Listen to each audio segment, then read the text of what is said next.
সন্তোষপুরে এটিএমে জালিয়াতি, দুই ব্যক্তির ব্যাংক অ্যাকাউন্ট থেকে টাকা গায়েব। পুলিশের দাবি, এটিএমে একটি যন্ত্র বসিয়ে প্রতারণার ফাঁদ পাতা হয়, বদলে দেওয়া হয় কিয়স্কের ভেতর লেখা টোল ফ্রি নাম্বার। এটিএম এর সিসি ক্যামেরায় ধরা পড়েছে সেই ছবি। দেখা গিয়েছে এক জালিয়াতকেও।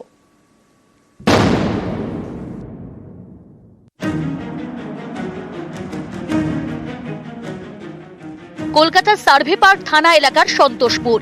এখানে একটি রাষ্ট্রায়ত্ত সংস্থার এটিএম এ জালিয়াতি, কয়েক লক্ষ টাকা গায়েব। দুই ব্যক্তির অভিযোগ, গত শুক্রবার এটিএম থেকে টাকা তোলার সময় কার্ড আটকে যায়। তখন কিয়স্কের ভিতর লেখা টোল ফ্রি নম্বরে ফোন করেন। তাদের বলা হয় এটিএম এ পিন দিতে। সেই মতো তারা 4 সংখ্যার নম্বর টেপেন। এরপরই ব্যাংক অ্যাকাউন্ট থেকে দফায় দফায় টাকা গায়েব। এটিএম ইউজ করার পরে আমার কার্ডটা এটিএমে আটকে যায়। ওখানে যে টোল ফ্রি নাম্বারটা দেওয়া ছিল, আমি টোল ফ্রি নাম্বারে কল করি, তো ওর ইন্ট্রোডাকশন অনুযায়ী যেরকম বলে ওরা, ওখান থেকে আমি সেরকম একটা 033 দিয়ে দুবার ক্যান্সেল করতে বলে, তারপর দেন পেন কোড দিয়ে ক্যান্সেল করে দিতে বলে। দেন বলে যে তো এখন তো কোনো স্টাফ নেই, আপনি মর্নিংয়ে এসে কার্ডটা নিয়ে যাবেন। 10টা 10 নাগাদ আমার ফোনে SMS আসে যে আমার কার্ড থেকে ব্যালেন্স উইথড্রল হয়ে যাচ্ছে অটোমেটিক্যালি। শুক্রবার সন্ধ্যেই এটিএম এ জালিয়াতি। ওই দিনই সার্ভে পার্ক থানায় অভিযোগ জানান দুই ব্যক্তি। তদন্তে নেমে এটিএম এর সিসি ক্যামেরা ফুটেজ খতিয়ে দেখে পুলিশ। তাতেই মেলে চাঞ্চল্যকর তথ্য।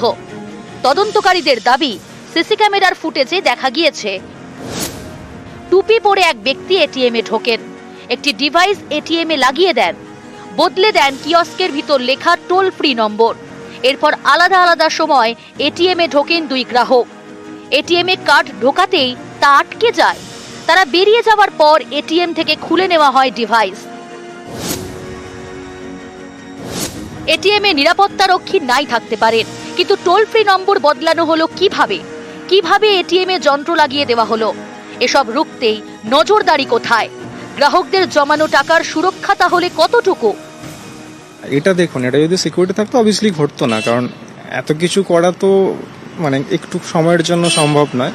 ওরা আগে থেকে প্ল্যান বা কিছু, সেটা যা হয় আর কি। তো এখন হয়ে গেছে, তো ওরা বলেছে যে ওটা ইন্ট্রোডাকশন ওরা স্পেশালি করছে ওটাকে। না, ব্যাংক থেকে কিছু নেই, ওরা বললো যা করবে পুলিশ করবে। শনিবার শিলিগুড়িতেও এটিএম এ জালিয়াতি হয়। এটিএম এ টাকা তুলতে যান প্রসেনজিৎ চক্রবর্তী নামে এক ব্যক্তি। এখানেও সেই একই ঘটনা। এটিএম এ কার্ড আটকে যায়, তখন কিয়স্কের দেওয়ালে লেখা টোল ফ্রি নম্বরে ফোন করেন প্রসেনজিৎ। তারপরই তার ব্যাংক অ্যাকাউন্ট থেকে গায়েব 20,000 টাকা। শিলিগুড়ি সাইবার ক্রাইম থানায় অভিযোগ জানান প্রসেনজিৎ। তার দাবি, এর আগেও তিনি প্রতারিত হয়েছেন। গত ডিসেম্বরে ব্যাংক অ্যাকাউন্ট থেকে গায়েব হয়ে যায় 68,000 টাকা। এটিএম কার্ড ঢোকানোর পরে 15,000 টাকা মারার পরে দেখলাম যে ওখানে লো অ্যামাউন্ট মারার কথা বলছে, কার্ডটা বেরোচ্ছেই না। দেখলাম যে ব্যাক সাইডে একটা নম্বর লেখা আছে, হেল্প লাইন বলে একটা নম্বর লেখা আছে।